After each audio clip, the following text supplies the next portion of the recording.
O jogo trata-se de uma corrida entre os meeples para chegar na Meeplelândia, representada pelo centro do tabuleiro. Os caminhos possuem 8 casas que devem ser percorridas, e ao percorrê-las, o jogador vai ativando alguns efeitos, que podem mudar drasticamente o jogo. Além disso, eles terão cartas em sua mão, que servirão para manipular tanto o seu meeple quanto o meeple dos outros jogadores. E no final, quando um meeple alcançar a Meeplelândia, o jogador deve revelar a carta de meeple em sua mão para saber quem foi o vencedor. Inicialmente nós embaralhamos as cartas de meeple, as cartas de ação e as cartas de caminhos. Compramos 3 cartas de meeple e revelamos, para saber quais as cores estarão no jogo.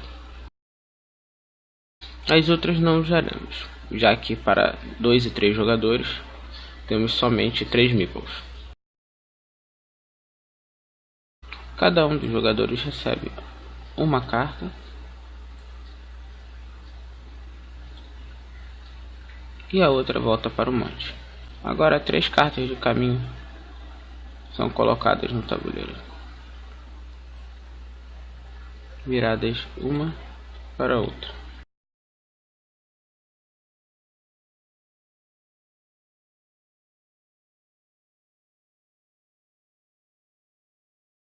Cada um dos jogadores recebe 5 cartas de ação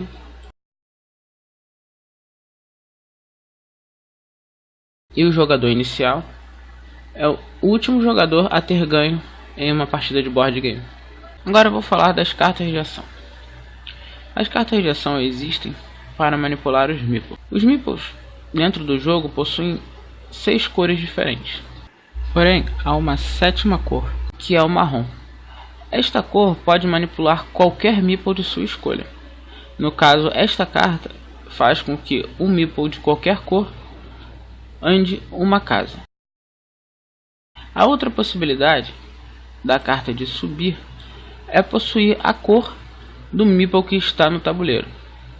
Isso faz com que exatamente aquele meeple daquela cor suba uma casa, não podendo ser utilizado em outros meeples. A carta da cor de um meeple que não está no jogo pode ser utilizada como uma carta marrom, ou giro para a direita ou para a esquerda. Esta carta faz com que todos os meeples troquem de lugar para a direita ou para a esquerda. No caso do giro para a direita, troca, você pode fazer com que 2 meeples troquem de lugar. A última carta que temos é o parar.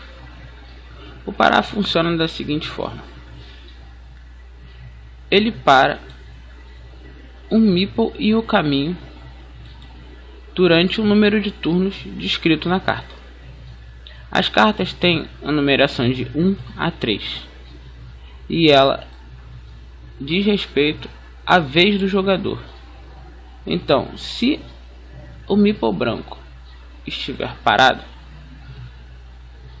ele não pode ser utilizado na hora que for feita uma troca ou um giro, e nem as cartas de subir terão efeito sobre este caminho. Assim, quando a vez do jogador que usou a carta de parar passar, o primeiro marcador é retirado e o próximo jogador começa. Assim que este também passar, o próximo marcador é retirado e aquele caminho já está livre e o meeple já pode ser manipulado. As cartas imediatas. Algumas cartas possuem o símbolo de um raio. Essas cartas podem ser utilizadas na vez de um outro jogador. Porém, somente após aquele jogador ter utilizado uma carta. Nesse momento, todos os outros jogadores vão poder utilizar uma de suas cartas imediatas. E elas são resolvidas a partir do jogador à esquerda do jogador do turno. Estas cartas não anulam o efeito de uma carta jogada anteriormente, mas elas têm o seu efeito resolvido após a carta do jogador ativo ser resolvida. As cartas de caminho. Essas cartas possuem 8 espaços que devem ser percorridos pelos jogadores para chegar até o final, onde se encontra a Meeplelândia. Esses caminhos contam com alguns efeitos que vão ser ativados pelo jogador que fez o Meeple atingir aquela casa. Isto é, se por um acaso os Meeples girarem, eles não ativam os efeitos que existem no caminho.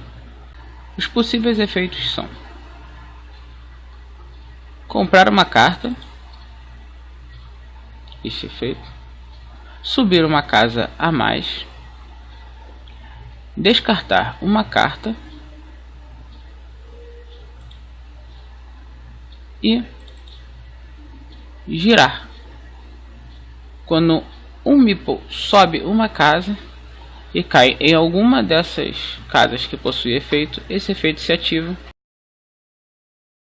Na sua vez, o jogador deve completar a sua mão até ter 5 cartas e então poderá jogar essas cartas para manipular os Meeples no tabuleiro.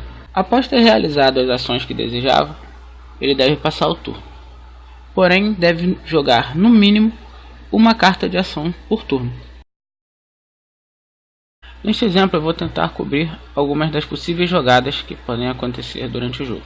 Primeiro jogador, para utilizar quantas cartas de ação ele desejar. Vou utilizar aqui o subir. Lembrando que um subir de uma cor que não está no jogo pode ser utilizada para subir qualquer cor. Vou utilizar para subir o vermelho. Vou utilizar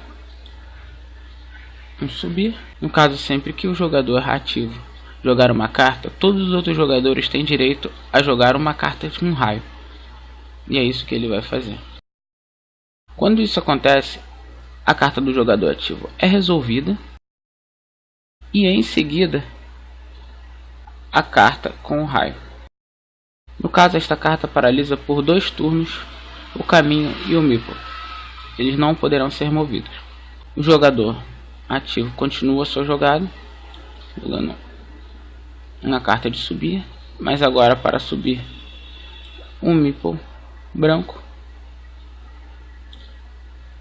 ativa o efeito de compra de carta e, não vendo mais vantagem em jogar, passa a vez para o próximo jogador.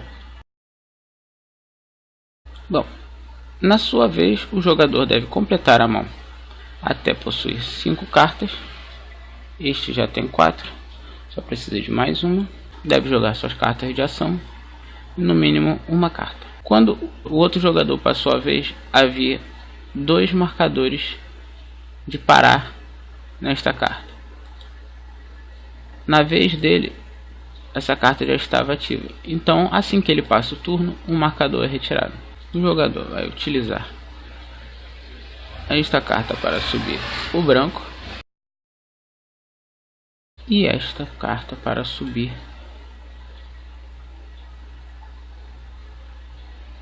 o preto. Após isso, ele vai passar o turno e assim que ele passar o turno, o último marcador é retirado. Como já não há mais marcadores de parar naquele caminho, aquele Meeple já pode ser movido. O jogador deve completar a mão até ter 5 cartas e continuar a sua jogada até que um dos Meeples alcance o meio. Quando isso acontecer, eles vão revelar as suas cartas de Meeple para saber quem foi o vencedor do jogo.